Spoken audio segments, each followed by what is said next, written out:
Welcome to episode 2. In the first part, we got to see a brand new layout rise from thin air, and by the end, got to see the first section of track to be laid onto the new table.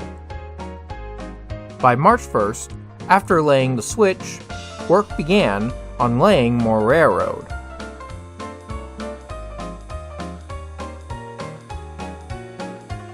We'll now jump headfirst into March 3rd. On this day, we find that more track has been laid and the brand new staging yard was well under construction. Besides the switches, all the tracks that are being laid are FlexiTrack, Code 83. Now, in case you're wondering what Code 83 is, that is referring to the height of the rail. The number that is in use is the height of the rail in inches. In the case of Code 83, that means that the rail is less than 0.1 inches high. In the HO scale world, there are mainly 3 codes of rail. Code 100, which is the biggest, representing heavy mainline railroading, Code 83, representing regular mainline railroading, and Code 70, representing secondaries and industrial railroading. For the CMRC's new HO scale model railroad, it was decided that Code 83 would be used for most, and if not all, the tracks on the railroad. The original layout used to use Code 100.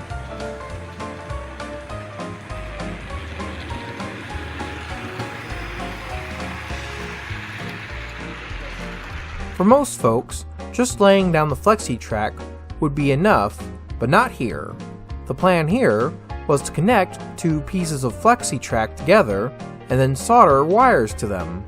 When installed, the plan is to connect the wires to power wires so that the tracks not only get electricity, but also hopefully avoid dead spots on the railroad. Let's now see how this is done. Also, before we get into this, if you're just a kid or have never handled a soldering iron before, let someone who knows how to operate a soldering iron help you out, and don't do it yourself. Soldering irons can be dangerous if improperly used. So now, let's get into it. First, we grab 2 sections of FlexiTrack. We then lay both of them in front of one another.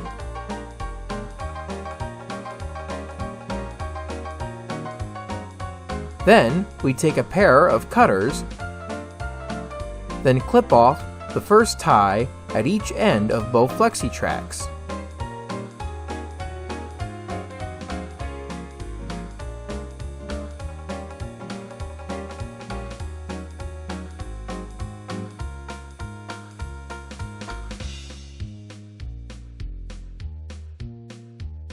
Now once removed, make sure to save those ties for later use. Next, grab 6 rail joiners. Take one of them, and then slide it onto one of the rails on the FlexiTracks. Then take the other rail joiner and slide it onto the other rail of the other FlexiTrack. When sliding the rail joiners together on Code 83 track, it can be tricky, as the tolerances are very tight on these rails. Once that's done, connect the 2 FlexiTrack pieces together, using the rail joiners on each rail. After that's done, you can then use the remaining rail joiners and place them at each end of your now elongated FlexiTrack piece. With the elongated FlexiTrack, we can now solder the wires to the track. First, grab the soldering iron and plug it in. If it has an on-off switch, make sure it's turned on to let it heat up. As the temperature is rising, we will now go and grab the other components. The other components consist of a wire stripper, the wires themselves, in this case, we are using red and black wires, and solder. The solder we are using for this project is an electric resin line solder. If any of you guys are going to do this, make sure the solder you have is for electricity, as there are other solders out there that are just for soldering metal together and are not conductive. It should say on the packaging what kind of solder you have. An optional item to have are heat sinks. In our case, we have these magnetic clamp holders. Normally, these are used for holding tiny objects, but for us, they'll make for great heat sinks. Now, let's get to soldering. First, what we want to do is grab the wire strippers and the wires. We'll cut the wires to an appropriate length, in our case, around 6 inches or 42.5 HO scale inches. Next, we take the wire strippers and strip off 1/2 inch or 3.5 HO scale feet of cover off the wires, exposing the metal itself. Now, after exposing the wire, lay your wire down on a good flat surface. Then grab your solder and then grab your now hot soldering iron. Make sure to not touch the exposed metal bits of the iron, as it's now extremely hot. Now take the iron and have it hold down the wire, as it will now begin to heat it up. As this is happening, take the solder and press the end of the solder up against the iron tip and the wire, making sure your hands are not too close to the iron. It will melt onto the wire, and as soon as you get a good coat on it, remove it and let it sit. Also, do the same thing to the other wire. Once the wires are done cooling off, take some pliers and bend the tips of both of them to a 90-degree angle. Turning our attention back to the flexi track, we'll now put some solder onto the rail joiners in the middle of the flexi track. First, we'll flip our track upside down to expose the bottom of the rail joiners. If you're very skilled with a soldering iron, you might not need the heat sinks, but for our purposes, we will use them. They are there to absorb the heat as it's absorbed by the rail joiners and the rails. We'll place them on each side of the rail joiner. This is to try to prevent the remaining ties on the tracks from melting from the heat. Next, just like with the wires, we'll take the soldering iron and place the tip onto the top of the rail joiners. Now take your solder and place the tip of the solder against the tip of the iron and let the solder melt onto the rails. Repeat the same process on the other rail joiner, and now the tracks are ready for the wires. Now grab one of the wires that was prepared earlier. Then take your wire and place it up against the solder now on the rails. Grabbing the soldering iron for the second to last time, place the tip of the iron against the wire. The heat will liquefy the solder on both the wire and the rail and solder the two together. Once they are together, remove the iron and let it cool. Do the same thing to the other rail, and now we have a large piece of flexi track with wire connectors. Again, don't try this at home unless you're an expert or know an expert. As the night progressed, I continued to make these large track pieces, and our club member Zane continued to take them and use them in the new staging yard. Soon enough, we had enough track to roll some cars up and down the yard.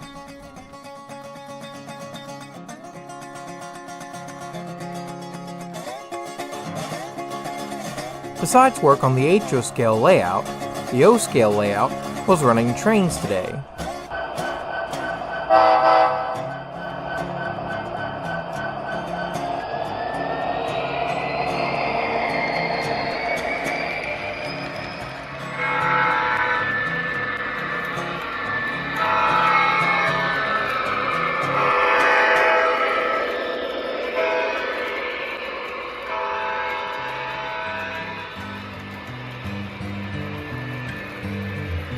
Two days later, on the 5th, we find the famed Empire State Express of the New York Central was running across the O-gauge layout, with one of the beautiful, streamlined Hudsons in charge.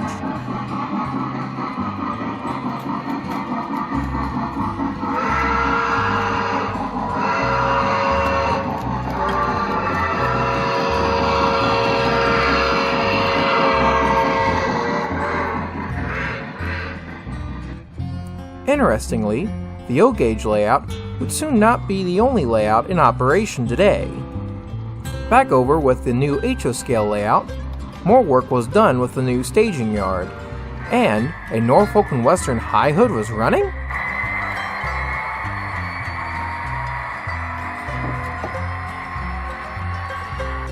Yep, this NNW locomotive was the first locomotive on the new HO scale layout to operate.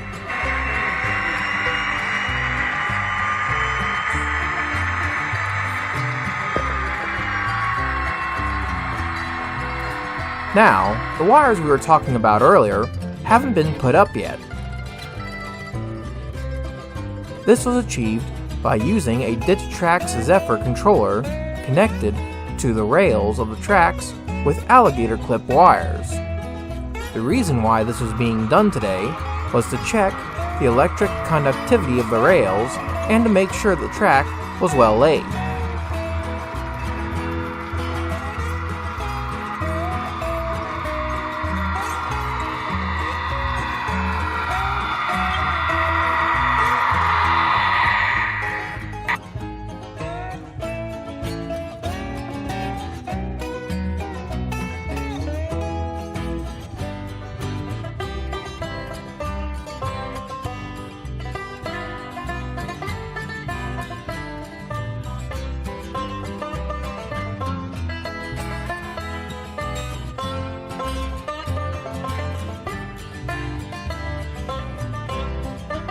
So far so good. After running the high hood around, an NS-9 then became the second locomotive to run on the layout.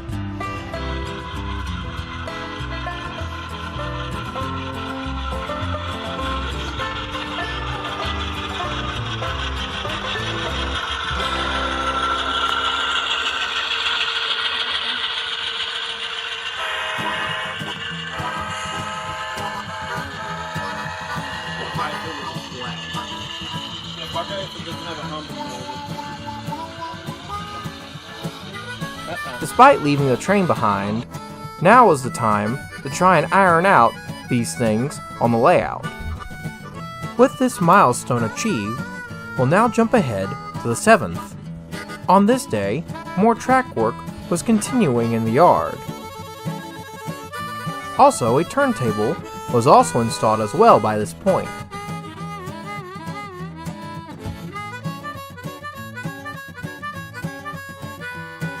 On the 10th, the second level of the new HO scale layout was also well under construction.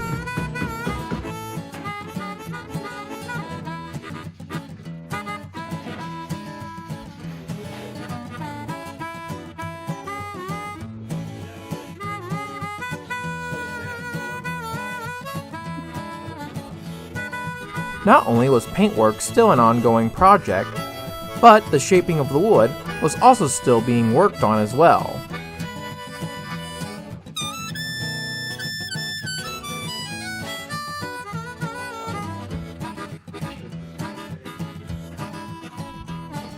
All the while, large trains 1 room away kept busy with trains.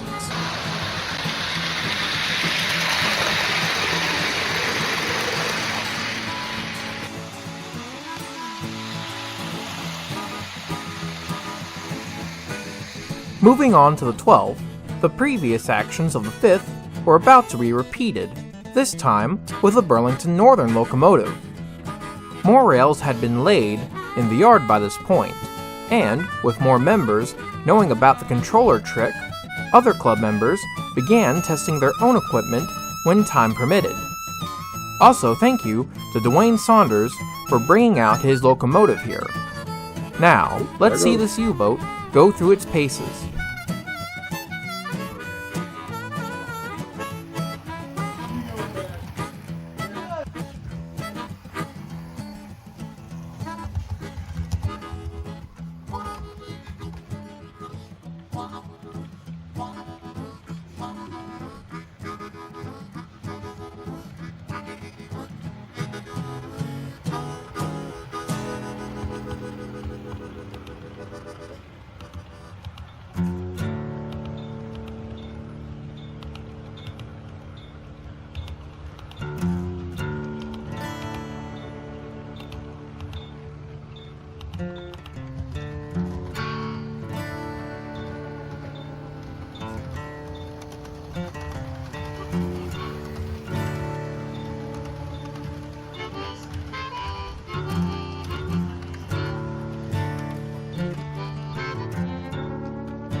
No need to fear, nothing was damaged when the locomotive bumped up against the electric buffers.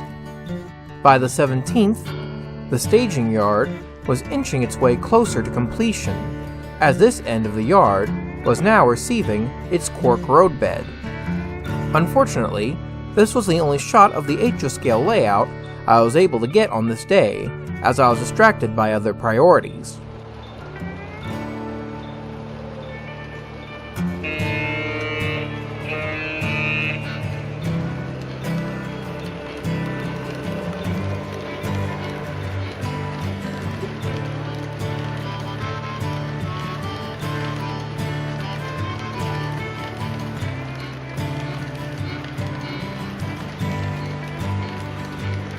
Our next date is on the 26th.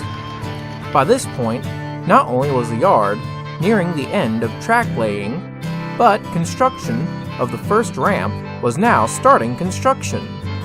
The way this ramp was being constructed was by using stripped pieces of homosoap that were glued and screwed together. Wooden columns were then placed onto the table at certain heights to get the desired gradient for the railroad. The homosoap would then be screwed into the columns to make sure they don't move.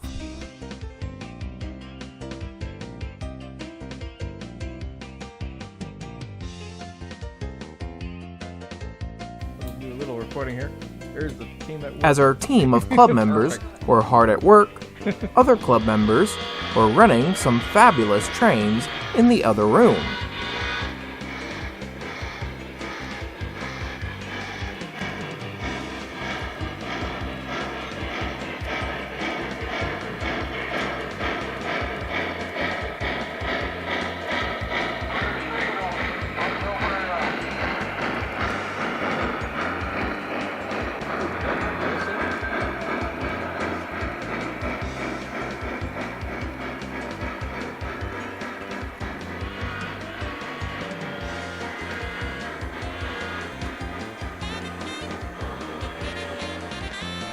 Before we ended the night, some of our club members were experimenting with weathering the railroad.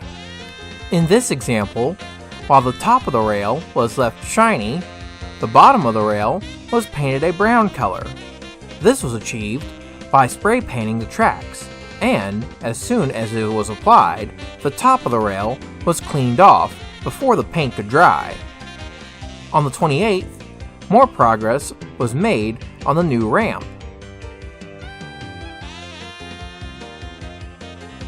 Not to mention, at the other end of the staging yard, around the roundhouse, more tracks were laid, not only past it, but up to it as well. By the end of the month, more progress was done on the upper level.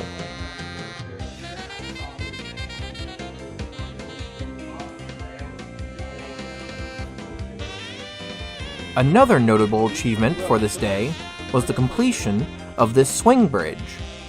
This bridge not only will provide another way for trains to get in and out of staging, but will also let club members in and out of this area, hopefully without needing to duck under the bridge. Now, back in the day with the old layout, it also used to have a lift bridge.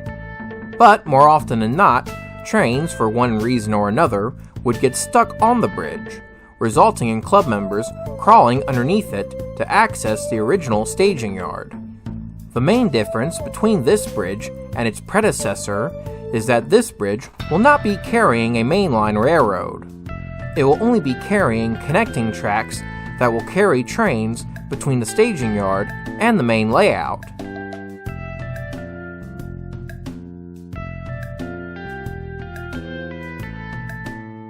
With the ramp under construction, a section of the layout was also lowered here.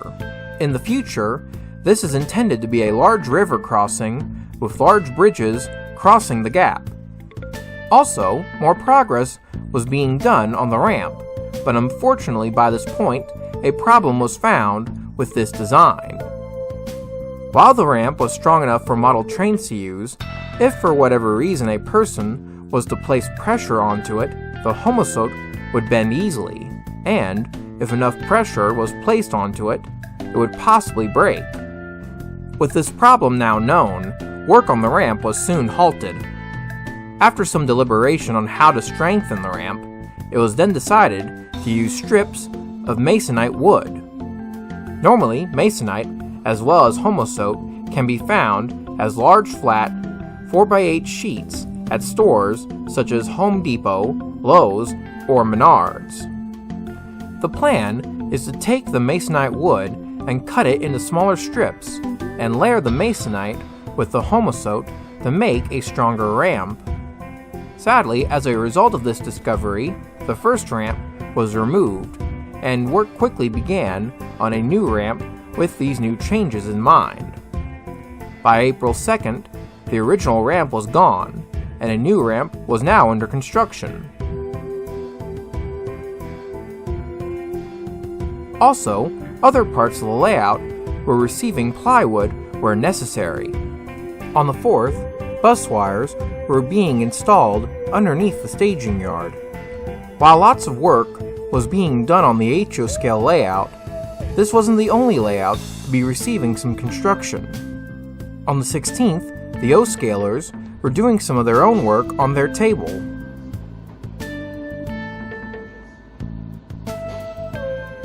The mountain that was originally on the old O-gauge layout was now installed onto the new O-gauge layout on this day.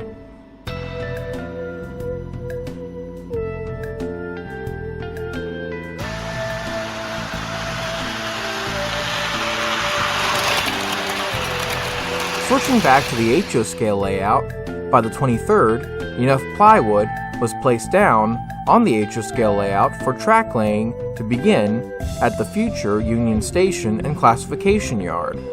By the 30th, club member Jacob Durbin had installed tracks for a future coal mining operation at this end of the staging yard.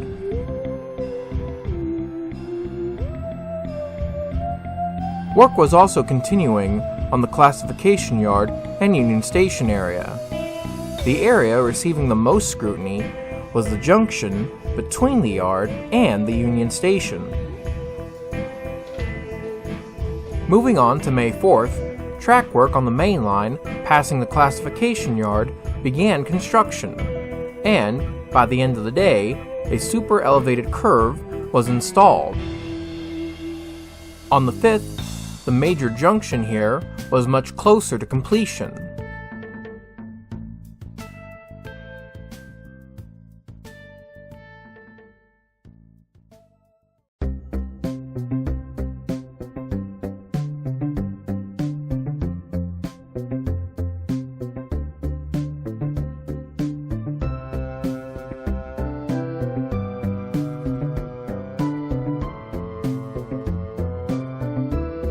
With all this track work being done, lots of cork was being cut to be laid onto the layout.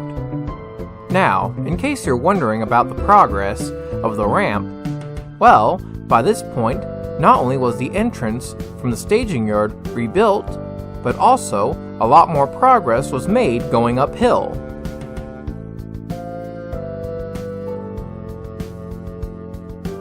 With the masonite now layered into the homosote, the ramp was now much stronger than before.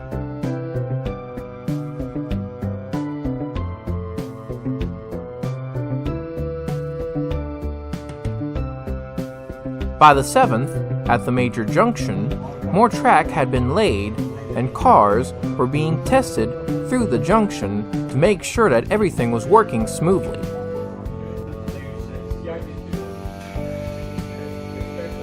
By the 12th, the classification yard was coming along smoothly.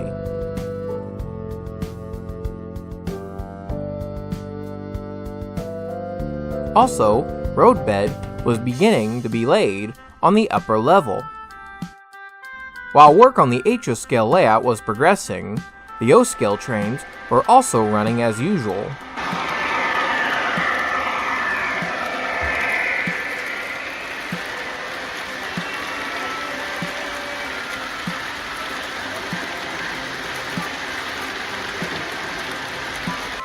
Besides the O-scale trains, some HO-scale members were also running back and forth in the staging yard.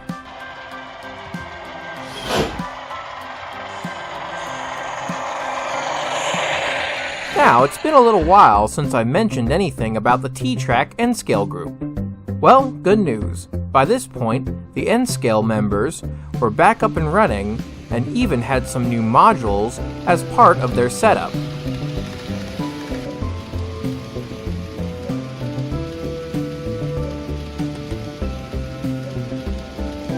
Now, with all that said, I think this is a great place to end our video. In the next part, not only will we get to see the completion of the first ramp, but we'll get to see more track work being done across the HO scale layout and other projects.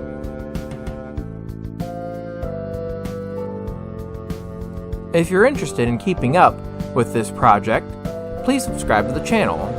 Also, don't forget to hit the bell button down below so you'll be notified when new videos get released to the channel. As always, happy model railroading!